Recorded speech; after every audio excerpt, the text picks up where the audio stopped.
அவர் வாழ்க்கையை ஒரு வியாபாரமாக மட்டுமே பார்த்தார். லாப நஷ்ட கணக்கு புத்தகத்தில் அன்புக்கும் கருணைக்கும் இடமில்லை. பணம் இருந்தால் எதையும் சாதிக்கலாம் என்ற ஆணவம் அவர் தலையில் ஒரு கிரீடம் போல அமர்ந்திருந்தது. தன் சொந்த இரத்த உறவுகளைக் கூட அவர் சுமைகளாகத்தான் பார்த்தார். உதவி கேட்டு நீளும் கைகளை அவர் அலட்சியமாக தட்டிவிட்டார். என்னுடையது எல்லாம் என்னுடையது மட்டுமே என்ற எண்ணத்தைத் தவிர வேறு எதுவும் அந்த மனதில் இருந்ததில்லை. அவர் கட்டியெழுப்பியது ஒரு பிரம்மாண்டமான மாளிகை மட்டுமல்ல, அது அகந்தையின் ஒரு கோட்டையாகும்.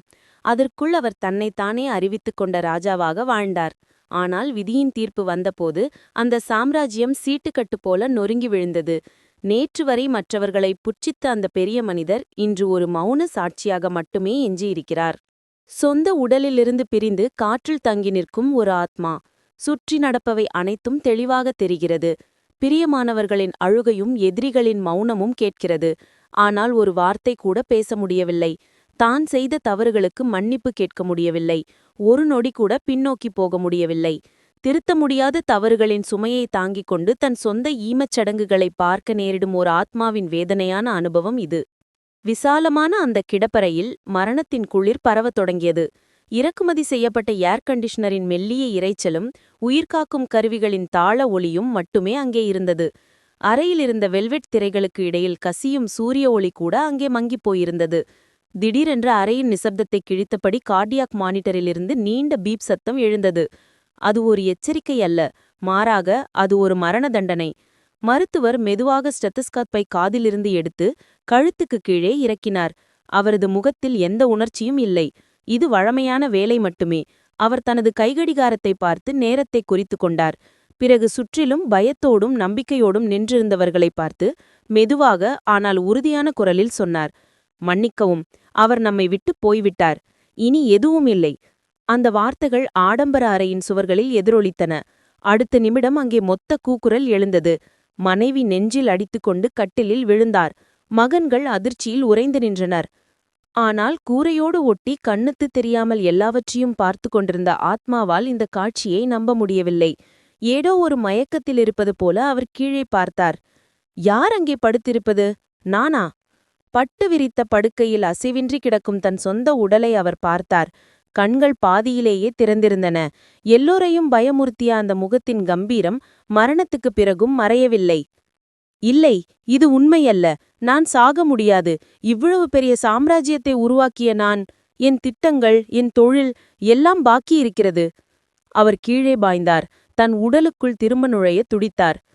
ஆனால் காற்றில் நிரப்பப்பட்ட பலூன் தண்ணீரில் மிதப்பது போல அவரால் அந்த உடலுடன் இணைய முடியவில்லை. பயத்துடன் அவர் தன் கைகளை பார்த்தார். அவை ஒருவித ஒளியூடுருவும் தன்மையுடன் இருந்தன. கட்டில் அருகே அழுது புலம்பிய மனைவியின் தோளில் ஆறுதல் சொல்லும் விதத்தில் அவர் கையை வைத்தார். அழாதே, நான் இங்கேதான் இருக்கிறேன் என்று கத்தினார். ஆனால் அந்த கைகள் அவளுக்கு எந்த ஸ்பரிசத்தையும் கொடுக்காமல் காற்றின் வழியே கடந்து சென்றன. யாரும் அவர் குரலை கேட்கவில்லை. அவர் இருப்பை யாரும் உணரவில்லை. தான் இப்போது வெறும் காற்று மட்டுமே என்ற உண்மை அவரை உலுக்கியது. அறையின் மூலையிலிருந்த மேசையின் மீது அவர் கண்பட்டது. அங்கே அவரது செக்புக்கும் லாக்கரின் சாவியும் மிகவும் பிரியமான காருக்கான ரிமோட்டும் இருந்தன. அலமாரிகள் முழுவதும் பணக்கட்டுகள். ஆனால் அவற்றில் எதையுமே தொட அவருக்கு இப்போது உரிமை இல்லை. நேற்று வரை நான் கட்டளையிட்டால் உலகம் நடுங்கியது. இன்று என் சொந்த மனைவிக்கு கூட நான் சொல்வது கேட்கவில்லை என்று அவர் தனக்குள் சொல்லிக் கொண்டார். உயிருடன் இருந்தபோது தான் அகங்காரத்துடன் கட்டியெழுப்பிய இந்த வீடு இப்போது தனக்கு அந்நியமான ஒரு இடமாக மாறிவிட்டது. தான் சம்பாதித்த சொத்துக்கள் அங்கேயே இருக்கின்றன. ஆனால் தான் மட்டும் வெளியே நிற்கிறார். செல்வமும் அதிகாரமும் மரணம் என்ற உண்மைக்கு முன்னால் எவ்வளவு அற்பமானது என்பதை அந்த நிமிடம் அவர் உணரத் தொடங்கினார். கிடப்பறையிலிருந்து சடலம் கீழ்த்தளத்தில் உள்ள விசாலமான மண்டபத்துக்கு மாற்றப்பட்டது. ஒரு காலத்தில் விருந்துகளும் கொண்டாட்டங்களும் நடந்த அந்த மண்டபம் இப்போது வெறுமையாக கிடந்தது. லட்சங்கள் மதிப்புள்ள சோஃபாக்களும் ஃபர்னிச்சர்களும் யாரோ இழுத்துச் சென்றது போல் மூலையில் வைக்கப்பட்டிருந்தன. தரையில் இருந்த மார்பிள் டைல்ஸ் மீது இப்போது ஒரு பாய் மட்டும் விரிக்கப்பட்டிருந்தது. சிறிது நேரத்திற்குள்ளேயே வீட்டின் வாசலில் ஒரு ஆம்புலன்ஸ் வந்து நின்றது. அதிலிருந்து ஸ்டீலாலான சட்டம் கொண்ட ஒரு பெட்டி இறக்கப்பட்டது. Mobile mortuary, portable freezer box. அந்த காட்சி ஆத்மாவை அதிர்ச்சிக்குள்ளாக்கியது. நான் கட்டிய இந்த மாளிகையில் நான் படுத்துக்குள்ள விதிக்கப்பட்டிருப்பது இந்த குறுகிய கண்ணாடி பெட்டிதானா? வேலைக்காரர்கள் சேர்ந்து உடலை அந்த ஃப்ரீசருக்குள் வைத்தனர். சுவிட்சை போட்டதும் அது வேலை செய்யத் தொடங்கியது. தன் உடல் உறையத் தொடங்குவதை ஆத்மா உணர்ந்தார். ஆனால் அதைக் காட்டிலும் பெரிய ஓர் உறைதல் அவரது மனதில்தான் பரவியது. மூத்த மகன் மண்டபத்தில் பரபரப்பாக இங்கும் அங்கும் நடந்து கொண்டிருந்தான். அவன் கையில் இருந்த போன் விடாமல் ஒலித்துக் கொண்டிருந்தது. அவன் முகத்தில் தந்தையை இழந்த வேதனையை விட வரவிருக்கும் சடங்குகளை சிறப்பாக நடத்த வேண்டுமென்ற பரபரப்பு தெரிந்தது. ஹலோ, கேட்டலிங் தானே? ஆமா, மதிய உணவு ஒரு 1000 பேருக்கு போதும். பிரியாணியும் மட்டனும் மட்டும் போதும். அப்புறம் ரேட்ட குறைக்கணும். இது கல்யாண வீடு இல்ல, மரண வீடு. மகன் பேரம் பேசுவதை கேட்ட ஆத்மா ஸ்தம்பித்துப் போனார். மகனே, அங்கே கிடப்பது உன் அப்பா. என் மரணத்தில் கூட நீ லாபம் பார்க்கிறாயா என்று கேட்கத் தோன்றியது. ஆனால் அது அவனுடைய குற்றமல்ல என்று ஆத்மாவுக்கு புரிந்தது. சிறுவயதிலிருந்தே அவனுக்கு லாப நஷ்ட கணக்குகளை மட்டுமே அவர் சொல்லிக் கொடுத்தார். அன்பின் கணக்குகளை அவர் ஒருபோதும் சொல்லிக் கொடுக்கவில்லை. தான் விதைத்த விதைகளே இப்போது அறுவடையாகின்றன. அப்பொழுதே உறவினர்கள் ஒவ்வொருவராக வரத் தொடங்கியிருந்தனர். சிலர் முகத்தை பொத்தி அழுதாலும் பலரின் கண்கள் சுற்றியுள்ள ஆடம்பரங்களை கவனித்துக் கொண்டிருந்தன. வாசலில் இருந்த இருட்டில் ஒதுங்கி நின்று 2 உறவினர்கள் பேசிக் கொண்டதை ஆத்மா கேட்டார். இனி மூத்தவன்தான் எல்லாவற்றையும் எடுத்துக்கொள்வான். ஃபேக்டரி என்னாகுமோ தெரியவில்லை. உயில் ஏதும் எழுதி வைற்றிருப்பாரா? அட, இவ்வளவு சீக்கிரம் சாகணும்னா அவர் நினைச்சிருக்க மாட்டாரே. சொத்துக்கு இனி சண்டைதான். அவர்கள் பேச்சு கேட்ட ஆத்மா வெறுப்புடன் முகத்தை திருப்பினார். தன் சடலம் குளிர்ந்து போக முன்னரே கழுகுகளைப் போல தன் சொத்தை சுற்றி வட்டமிடும் உறவினர்கள். நான் சம்பாதித்த இந்த பணத்தை மட்டும்தானா இவர்கள் நேசித்தார்கள்? மண்டபத்தில் இருந்த பெரிய ஷண்டிலியர் வெளிச்சம் கொடுத்தது. ஃப்ரீசருக்குள் இருந்த அவருடைய முகம் அந்த வெளிச்சத்தில் மேலும் வெளிரி போயிருந்தது. குளிர் அதிகமாகிக் கொண்டே வந்தது. அது ஃப்ரீசரின் குளிர் அல்ல, தனிமையின் புறக்கணிப்பின் கடும் குளிர். சடலத்தை குளிப்பாட்டுவதற்கான ஏற்பாடுகள் நடந்தன. வீட்டின் பின்பக்கத்தில் மறைத்து கட்டப்பட்ட இடத்தில் ஒரு பலகை தயார் செய்யப்பட்டது. வெந்நீரிலிருந்து ஆவி எழுந்தது. கற்பூரத்தின் மனம் காற்றை நிறைத்திருந்தது. ஆத்மா ஆவலுடன் பார்த்து கொண்டிருந்தார். யார் தனது கடைசி நீராடலை செய்யப் போகிறார்கள்? தான் வளர்த்து ஆளாக்கிய மகன்கள் வருவார்களா? அல்லது தன் பணத்தை பார்த்து கூடவே நடந்து நண்பர்கள் வருவார்களா? ஆனால் யாரும் முன்வரவில்லை. மகன்கள் மூக்கின் மீது கைக்குட்டையை வைத்து ஒதுங்கி நின்றனர். விலையுயர்ந்த ஆடை அணிந்த உறவினர்கள் அசுத்தமும் நீரும் தெறிக்குமோ என்று பயந்து விலகியே நின்றனர். சடலத்தின் குளிர்ச்சியும் மரணத்தின் வாடையும் அவர்களை அசௌகரியப்படுத்தியது. அந்த நிசப்தத்துக்குள் அபுபக்கர் நுழைந்தார். அவர் பக்கத்து வீட்டுக்காரர். கிழிந்த சட்டை, பழஞ்ச வேட்டிதான் அவரது உடை. கால்களில் தேய்ந்த செருப்புகள். அவர் கூட்டத்தை பிளந்து கொண்டு முன்னால் வந்தார். எந்த தயக்கமும் இல்லாமல் தன் சட்டையின் கைகளை மேலே மடித்துவிட்டார். தண்ணீரை ஊற்றுங்க, அபுபக்கர் மெல்லிய குரலில் சொன்னார். ஆத்மா திடுக்கிட்டார். இசை. அபுபக்கரா? ஒரு பழைய நினைவு தீக்கணல் போல அவரது மனதுக்குள் பாய்ந்தது. 6 மாதங்களுக்கு முன் ஒரு நண்பகல் வேளை. கேட்டின் வெளியே வெயிலில் நின்று அபுபக்கர் கைகூப்பி மன்றாடிக் கொண்டிருந்தார். ஐயா, இசை, என் பெண்ணுக்கு கல்யாணம். கொஞ்சம் பணம் கடனாக கொடுங்கள். நான் கூலி வேலை செய்து திருப்பிக் கொடுத்து விடுகிறேன். அன்று ஏசி அறையிலிருந்து வெளியே வந்த தான் அபுபக்கரிடம் காட்டிய கொடுமையை ஆத்மா வேதனையுடன் நினைவு கூர்ந்தார். உன் பிள்ளைங்களுக்கு கல்யாணம் பண்ணி வைக்கிறதுக்கு நான் என்ன பொறுப்பா? போடா வெத்துவேட்டு. இனி இந்த வாசல் படியை தாண்டக்கூடாது. கேட்டை ஊங்கி சாத்தும்போது அபுபக்கரின் கண்களில் இருந்த அந்த உதவியற்ற நிலை, அது அன்று அவருக்கு எவ்வளவு மகிழ்ச்சியை கொடுத்தது. இப்போது அதே அபுபக்கர், தான் நாய் போல விரட்டி அனுப்பிய அதே மனிதர். அவர் தனது உறைந்த உடலை தொடுகிறார். வெறுப்போ பகையோ இல்லாமல் ஒரு மூத்த சகோதரனைப் போல அவர் என் முகத்தை கழுவி துடைக்கிறார். அவரது கைகளில் இருந்த காய்ப்பு தழும்பு தன் கன்னங்களில் உரசுவதை ஆத்மா உணர்ந்தார். அந்த ஸ்பரிசத்தில் அன்பு இருந்தது, கருணை இருந்தது. அபுபக்கர் சோப்பு போட்டு தண்ணீர் ஊற்றி உடலை சுத்தப்படுத்தும்போது ஆத்மா கண்ணுக்கு தெரியாமல் நின்று அழுதார். அபுபக்கர், ஏன் இதை செய்கிறாய்? நான் உன்னை அவமானப்படுத்தவில்லையா? நான் உன்னை காயப்படுத்தவில்லையா? தன் கோடிக்கணக்கான பணத்தினாலோ அதிகாரத்தினாலோ செல்வாக்கினாலோ இப்போது தனக்கு கொடுக்க முடியாத ஒரு சேவையே அபுபக்கர் செய்கிறார். பணம் கொடுத்தால் வேலைக்காட்கள் கிடைப்பார்கள். ஆனால் இவ்வளவு அக்கறையுடனும் மரியாதையுடனும் யார் தொடுவார்கள்? அபூபக்கர் துண்டு போட்டு முகத்தை துடைக்கும்போது ஆத்மா அவர் காலில் விழுந்து மன்னிப்பு கேட்க துடித்தார். மன்னித்துவிடு, என்னை மன்னித்துவிடு அபூபக்கர். என் அகந்தை என் கண்களை மறைத்துவிட்டது. அவர் முடிந்த அளவு சத்தமாக கதறினார். ஆனால் அந்த குரல் காற்றில் கரைந்தது. மன்னிப்பு கேட்கக்கூட தகுதியற்ற அளவு தான் காலதாமதம் செய்துவிட்டோம் என்ற உண்மை ஆத்மாவை நடுங்க வைத்தது. குளிப்பாட்டுதல் முடிந்ததும் துடைக்கப்பட்டு உடல் உலர்த்தப்பட்டது. தரையில் விரிக்கப்பட்ட பாயில் ஒன்றன்மேற் ஒன்றாக 3 பெரிய வெள்ளை துணிகள் விரிக்கப்பட்டிருந்தன. கஃன். ஆத்மா தனது பெட்ரூமில் இருந்த பெரிய அலமாரியை பார்த்தார். கதவு திறந்து கிடந்தது. உள்ளே தொங்கிக் கொண்டிருந்த விலை உயர்ந்த இத்தாலியன் சூட்கள், சில்க் சட்டைகள், துபாயில் வாங்கிய டிசைனர் உடைகள், அவை அனைத்தும் உரிமையாளரற்று அனாதையாக கிடந்தன. நான் எவ்வளவு பணம் கொடுத்து அந்த ஆடைகளை வாங்கினேன். ஒவ்வொரு விருந்திலும் மற்றவர்களை பொறாமைப்பட வைக்க அணிந்த ஆடைகள். இன்று அவற்றில் ஒன்று கூட எனக்கு வேண்டாமா? ஆத்மா வியந்தார். அபூபக்கரும் மற்ற சிலரும் சேர்ந்து சடலத்தை அந்த வெள்ளை துணியின் மீது கிடத்தினர். அது ஒரு சாதாரண காட்டன் துணி, எந்த அலங்காரமும் இல்லாத மலிவான துணி. அவர்கள் உடலை இடதிலிருந்தும் வலதிலிருந்தும் மூடத் தொடங்கினர். அப்போது ஆத்மா அதிர்ச்சியுடன் ஒரு உண்மையை புரிந்து கொண்டார். அந்த ஆடைக்கு பாக்கெட்டுகள் இல்லை.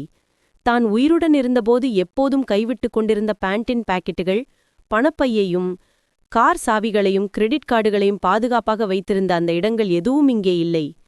என் பேங்க் பேலன்ஸ் எங்கே? என் லாக்கரில் இருந்த தங்க பிஸ்கெட்டுகள் எங்கே? என் பெயரில் எழுதப்பட்ட பத்திரங்கள் எங்கே? அவருக்கு பதில் கிடைத்தது. அவை எதையும் இந்த வெள்ளை துணிக்குள் வைக்க முடியாது. சம்பாதித்த எதையும் கூட எடுத்துச் செல்ல ஒரு பாக்கெட்டை கூட இறைவன் அனுமதிக்கவில்லை. கோடீஸ்வரனான தானும் தெருவில் இறக்கும் பிச்சைக்காரனும் இப்போது ஒரு வித்தியாசமும் இல்லை. இருவரும் போர்த்தப்படுவது ஒரே வெள்ளை துணியால்தான். உடலில் அட்டர் பூசப்பட்டு கற்பூரத்தின் காரமான மணம் உயர்ந்தது. அது மரணத்தின் மணம். நாம் பயணம் புறப்படுகிறோம், திரும்பி வராத பயணம். அந்த மணம் அவரிடம் கிசுகிசுத்தது. அவர்கள் துணியின் ஓரங்களை பிடித்து முடிச்சுகள் போடத் தொடங்கினர். தலைப்பகுதியிலும் கால் பகுதியிலும் நடுவிலும் முடிச்சுகள் இறுக்கப்பட்டன. என் அகந்தை, என் அதிகாரம், என் ஆணவம், அவை எல்லாம் இந்த வெள்ளைத் துணி முடிச்சுகளுக்குள் முடிந்துவிட்டதே. ஆத்மா விம்மினார். என் அகந்தை, என் அதிகாரம், என் ஆணவம் எல்லாம் இந்த வெள்ளைத் துணி முடிச்சுகளுக்குள் முடிந்துவிட்டதே என்று ஆத்மா விம்மினார். இப்போது நான் ஃபலானா ஐயா இல்லை, வெறும் மையத் மட்டுமே. அந்த முடிச்சுகள் இறுக்கப்படும்போது தனது வாழ்க்கையின் புத்தகம் என்றென்றைக்கும் மூடப்படுகிறது என்று அவர் உணர்ந்தார். வீட்டின் முற்றத்தில் கார்களின் நீண்ட வரிசை. இந்த கூட்டத்திற்கிடையே ஆத்மா பதற்றத்துடன் ஒருவரை தேடிக் கொண்டிருந்தார். இஸ்மாயில். இஸ்மாயில் தனது பிசினஸ் பார்ட்னர் மட்டுமல்ல, நிழல் போல கூடவே நடந்தவன். வெளிநாட்டு பயணங்களிலும் இரவு விருந்துகளிலும் வணிக பேச்சுவார்த்தைகளிலும் இஸ்மாயில் எப்போதும் கூடவே இருந்தார். நாம் ஒரு ஆத்மா, 2 உடல்கள் என்று இஸ்மாயில் அடிக்கடி சொல்வதுண்டு. எவன் எங்கே? என்னை காணாமல் அவன் உடைந்து போயிருப்பான். அவன்தான் இப்போது என் குடும்பத்தை ஆற்றுப்படுத்திக் கொண்டிருப்பான் என்று ஆத்மா நம்பினார். உள்ளே இருந்த அறைகள் எல்லாவற்றிலும் ஆத்மா தேடினார். அங்கே இஸ்மாயிலை காணவில்லை. கடைசியில் வீட்டின் பக்கவாட்டில் இருந்த வராண்டாவில் ஒரு தூணுக்குப் பின்னால் அவரை கண்டார். அவர் தனியாக இல்லை, வேறு 2 நண்பர்களும் உடன் இருந்தனர். அவர் முகத்தில் துக்கத்தின் சாயல் கூட இல்லை என்று கண்ட ஆத்மா ஸ்தம்பித்துப் போனார். அவர் சாதாரணமாக சிகரெட் பிடித்துக் கொண்டிருந்தார். இவ்வளவு பெரிய துக்க வீட்டில் கடைபிடிக்க வேண்டிய சாதாரண மரியாதையை கூட அவர் காட்டவில்லை. திடீரென்று இஸ்மாயிலின் போன் ஒலித்தது. அவர் சிரித்தபடி போனை எடுத்தார். ஹலோ. ஆமாம். காரியம் முடிந்தது. குண்டு காலி. இனி பயப்பட தேவையில்லை. ஆத்மாவின் நெஞ்சில் ஒரு மின்னல் கடந்து சென்றது. தன்னைத்தானே அவன் குண்டை என்று அழைத்தானா? இஸ்மாயில் குரலை குறைத்துத் தொடர்ந்தார். அதெல்லாம் நாம் சரி செய்து விடலாம். பழைய கணக்குகள் பற்றி கேட்க இனி யாரும் வரமாட்டார்கள். மகனுக்கு இதை பற்றி பெரிய விவரம் எதுவும் தெரியாது. கம்பெனியின் கடிவாளம் இனி நம் கையில்தான். நீ அந்த டீலை முடித்துவிடு. ஆத்மா நடுங்கிப் போனார். அந்த வார்த்தைகள் ஒவ்வொன்றும் விஷம் பூசப்பட்ட அம்புகள் போல இருந்தன. இஸ்மாயில், உனக்காகத்தானே நான் பலமுறை என் மனைவியையும் மகன்களையும் ஒதுக்கி வைத்தேன். உன் கடன்களை தீர்க்க நான் எத்தனை கோடி கொடுத்தேன். என் ரகசியங்கள் அனைத்தையும் உன்னிடம்தானே சொன்னேன். தன் மரணத்திற்கு முந்தைய கணம் வரை தான் நம்பிய மிகச்சிறந்த நட்பு வெறும் வியாபாரம் மட்டுமே என்று அவர் இப்போது உணர்ந்தார். தன் பணத்தின் ஒளியில் பறந்து வந்த சாதாரண ஈக்கள் மட்டுமே இவர்கள். இஸ்மாயில் சிகரெட் துண்டை தரையில் போட்டு மிதித்து அணைத்தார். சரி, நான் ஒருமுறை முகத்தைக் காட்டணும், இல்லாவிட்டால் ஊரார் என்ன நினைப்பார்கள் என்று நண்பர்களிடம் சொன்னார். முகத்தில் செயற்கையான ஒரு சோகத்தைக் கொண்டு வந்து கண்ணில் கிளிசரின் போட்டது போல அவர் உள்ளே நடந்தார். என் அன்பு அண்ணா, என்னை தனியாக விட்டுப் போய்விட்டீரே என்று சொல்லி அவர் சடலத்தின் அருகே நின்று அழும்போது ஆத்மா அருவருப்புடன் முகத்தைத் திருப்பினார். வேண்டாம், நீ என் அருகில் இருக்காதே, உன் இந்த நாடகத்தை பார்க்க எனக்கு முடியவில்லை என்று ஆத்மா சத்தமாக சொன்னார். ஆனால் அந்த புலம்பலை யாரும் கேட்கவில்லை. உயிருடன் இருந்தபோது கூட இருந்தவர்கள் உண்மையில் யார் என்று புரிந்து கொள்ள மரணம் வரை காத்திருக்க நேரிட்டதே என்ற நினைவு கொடுமை அவரை வாட்டியது. லா இலாஹா இல்லல்லா, லா இலாஹா இல்லல்லா. சத்தமான பிரார்த்தனை மந்திரங்களுடன் ஜனாசா, அதாவது சடலம், பள்ளிவாசலை நோக்கி எடுக்கப்படுகிறது. முற்றத்தில் நெருங்கி நின்ற கூட்டம் இருபுறமும் விலகி நிற்கிறது. மரத்தால் செய்யப்பட்ட பல்லக்கில் வைக்கப்பட்டிருக்கும் உடலை 4 சேர்ந்து தோளில் ஏற்றி வைத்தனர். வெயில் கடுமையாக இருந்தது. உடலை சுமப்பவர்களின் நெற்றியில் வியர்வை துளிகள் அரும்பின. ஆத்மா தனது உடலுக்கு மேலே பறந்து சென்று அந்த பயணத்தைக் கண்டார். இது என் கடைசி பயணம். என் காரில் இல்லை, ஆம்புலன்ஸில் இல்லை, மக்களின் தோள்களில் ஏறிய பயணம். திடீரென முன்வரிசையில் உடலை சுமந்து சென்ற ஒருவருக்கு களைப்பு ஏற்பட்டு தள்ளாடினார். சுமையை தாங்க முடியாமல் அவர் பிடியை விட்டுவிடுவார் போலிருந்தது. இசை, விலகுங்கள், நான் பிடித்துக்கொள்கிறேன். கூட்டத்துக்கிடையிலிருந்து ஒரு உறுதியான குரல் கேட்டது. ஒருவர் ஓடி வந்து அந்த சுமையை தன் தோளில் ஏற்றிக் கொண்டார். ஆத்மா அந்த முகத்தை பார்த்து அதிர்ந்து போனார். அசைனார். சொந்த இரத்த உறவு, பல வருடங்களாக தன்னுடன் பேசாத, நீதிமன்றம் ஏறிய, தான் மிகவும் வெறுத்த அசைனார். ஒரு புயல் போல பழைய நினைவுகள் ஆத்மாவை ஆட்டி பார்த்தன. எல்லை தகராறு காரணமாக அசைனாரின் வீட்டு சுவரை ஜேசிபி வைத்து இடுத்து தள்ளியவர்தான். அன்று அசைனார் தன் குழந்தைகளை கட்டி அணைத்து அழுது கொண்டே கேட்டார். ஏன் அண்ணா, எங்களுக்கு ஏன் இந்த கொடுமை? எங்களுக்கு வேறு யாருமில்லையே. அன்று தான் சொன்னது, என் இடத்தை எட்டி பார்த்தால் உன்னை நான் நிம்மதியாக வாழவிட மாட்டேன் என்பதுதான் இருந்தது. பின்னர் போய் கேஸ் கொடுத்து அவரை சிறையில் அடைக்க முயன்றார். குடும்பத்திலிருந்து அவரை தனிமைப்படுத்தினார். இப்போது அந்த பகையை மனதில் வைக்காமல் தன் பாரமான உடலை அசைனார் சுமைக்கிறார். அவரது சட்டை வியர்வையில் நனைந்திருந்தது. முகத்தில் வருத்தம் மட்டுமே இருந்தது. தான் கொடுத்த வழிகளுக்கு பழிவாங்க கிடைத்த வாய்ப்பாக இருந்தாலும் கூட அவர் அதை அன்பால்தான் எதிர்கொண்டார். தான் இவ்வளவு காலம் வெறுப்புடன் பார்த்த அந்த மனிதனின் தோளில்தான் இப்போது தனது இறுதி பயணம். ஆத்மா கதறி அழுதார். அசைனாரே, என்னை கீழே இறக்கிவிடு, உன் தோளில் போக எனக்கு தகுதியில்லை. அசைனார் பாரம் காரணமாக சிறிது இளைத்தார். ஆயினும் பிடியை விடவில்லை. அல்லாஹ் உனக்கு பொறுத்தருளட்டும் என்று அசைனார் முணுமுணுப்பதைக் கேட்ட ஆத்மாவின் இதயம் பிளந்தது. நான் தோற்றுப்போனேன் அசைனாரே. உன் இந்த பெரிய மனசுக்கு முன்னால் என் கோடிக்கணக்கான சாம்ராஜ்யம் ஒன்றுமே இல்லை. பாரம் என் உடலுக்கு அல்ல, நான் செய்த பாவங்களுக்கு. அதை சுமக்க நீ ஏன் கஷ்டப்படுகிறாய்? பள்ளிவாசலுக்குப் போகும் வழி நெடுக ஆத்மா அழுது கொண்டிருந்தார். சொந்த இரத்தத்தை அடையாளம் காண முடியாமல் அகந்தையால் குருடாகிப் போன ஒரு மனிதனின் குற்ற உணர்ச்சியின் அழுகை. பள்ளிவாசல் முற்றத்தில் ஜனாசா வைக்கப்பட்டது. நண்பகல் வெயில் சுட்டெரித்தது. ஆயினும் மக்கள் திரண்டு நின்றனர். ஊரார், உறவினர்கள், நண்பர்கள், அத்துடன் தான் முகம் கொடுக்காத பல அந்நியர்களும். எல்லோரும் அமைதியாக இருந்தனர். ஜனாசா தொழுகைக்காக அணிவகுக்கும் முன் இமாம் முன்வந்தார். வெள்ளாடை அணிந்த அவர் மக்களைப் பார்த்தார். அவரது முகம் தீவிரமாக இருந்தது. சூழ்நிலையில் கனத்த அமைதி. அந்த தருணம் வந்தது. மரணத்திற்கு பிந்தைய சடங்குகளில் மிகவும் முக்கியமான, ஆனால் ஆத்மா, அதாவது இசை, மிகவும் பயந்திருந்த தருணம். இமாம் உறுதியான குரலில் கேட்டார், இந்த மரித்த மனிதருக்கு யாரேனும் ஏதாவது கொடுக்க வேண்டியதுள்ளதா? அல்லது இவரால் யாருக்காவது ஏதேனும் கொடுக்க வேண்டிய கடன்கள் இருக்கிறதா? பொருளாதார ரீதியிலானதோ அல்லது வேறு வகையிலானதோ ஏதேனும் கடன்கள் இருக்கிறதா? இந்த கேள்வி பள்ளிவாசல் வளாகத்தில் எதிரொலித்தது. கண்ணுக்குத் தெரியாமல் மேலே நின்ற ஆத்மா நடுங்கிப் போனார். இருக்கிறது, இருக்கிறது, எனக்கு 100 பேருக்கு கடன் இருக்கிறது என்று ஆத்மா கத்த முயன்றார்.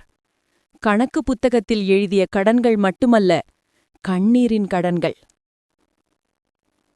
ஆத்மா மக்கள் கூட்டத்தை பார்த்தார்.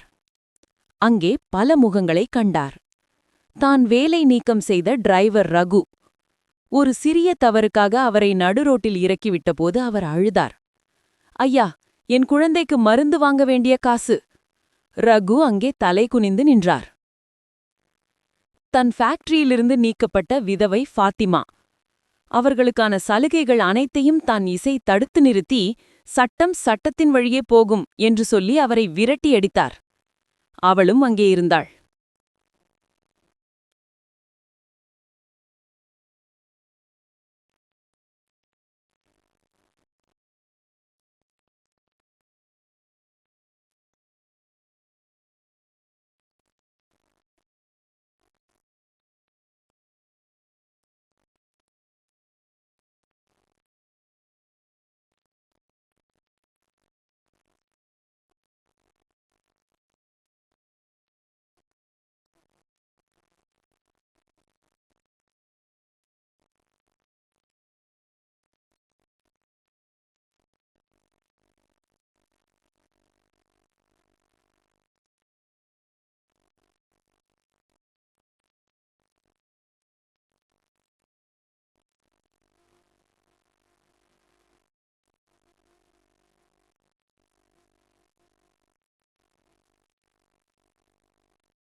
கூட்டத்திலிருந்து ஒருவர் தயங்காமல் முன்வந்து வேட்டியை மடித்து கட்டிக்கொண்டு அந்த குழிக்குள் குதித்து இறங்கினார். பஷீர். ஆத்மா அந்த காட்சியைக் கண்டு நடுங்கி போனார். தனது வீட்டின் அருகே வசிக்கும் பஷீர். ஒரு பெரிய நினைவு ஆத்மாவை வேட்டையாடியது. 2 வருடங்களுக்கு முன் பஷீர் தன் கேட்டின் முன் வந்து கெஞ்சினார். ஐயா, என் தாய்க்கு உடம்பு சரியில்லை. ஆம்புலன்ஸ் வீட்டு வாசல் வரை வர உங்கள் சுவரின் ஓரத்திலே வண்டி வரணும். தயவு செய்து அந்த சுவரை மட்டும் இடிக்க அனுமதியுங்கள். நான் அதை அப்புறம் கட்டிக் கொடுக்கிறேன். அன்றுதான் சிரித்துக்கொண்டே சொன்னது. நான் லட்சங்கள் செலவழிச்சு கட்டின மதில் இது. உன் தாயை தூக்கிக் கொண்டு போடா. என் இடத்தை விட முடியாது. இது என் சாம்ராஜ்யம். பஷீர் அன்று அழுது கொண்டே திரும்பினார். தாயை நாற்காலியில் அமர்த்தி தூக்கிக் கொண்டு போக வேண்டியிருந்தது. இப்போது அதே பஷீர்தான் கல்லறைக்குள் நிற்கிறான். தன் உடலை ஏந்திக் கொள்ள 2 கைகளையும் நீட்டி நிற்பது அவன்தான். அவனது சட்டையிலும் முகத்திலும் செம்மண் படிந்திருந்தது. மேலே இருந்து ஆட்கள் வெள்ளைத் துணியால் சுற்றப்பட்ட உடலை மெதுவாக கீழே இறக்கினர். பஷீர் அதை மரியாதையுடன் சிறிதும் கஷ்டப்படுத்தாமல் பெற்றுக்கொண்டான். கவனமாக, தலைப்பகுதி எந்த பக்கம், மெதுவாக என்று பஷீர் மேலே உள்ளவர்களிடம் சொன்னான். அவன் வியர்வையும் உடலிலிருந்த மண்ணும் அந்த வெள்ளைத் துணியில் படிந்தது. ஆத்மா உடைந்து அழுதார். பஷீரே, நான் உனக்கு ஒரு வண்டி போக வழி தரவில்லை. ஆனால் நீ எனக்கு இறுதி ஓய்வுக்கு மண்ணை தயார் செய்து கொடுத்தாயல்லவா? நான் மறுத்த வழியல்ல. நீ வெட்டிய இந்த குழிதான் இப்போது என் புகலிடம். பஷீர் சடலத்தை அறையில் லஹாத் சாய்த்து படுக்க வைத்து முகம் கஃபாவை நோக்கி திருப்பினார்.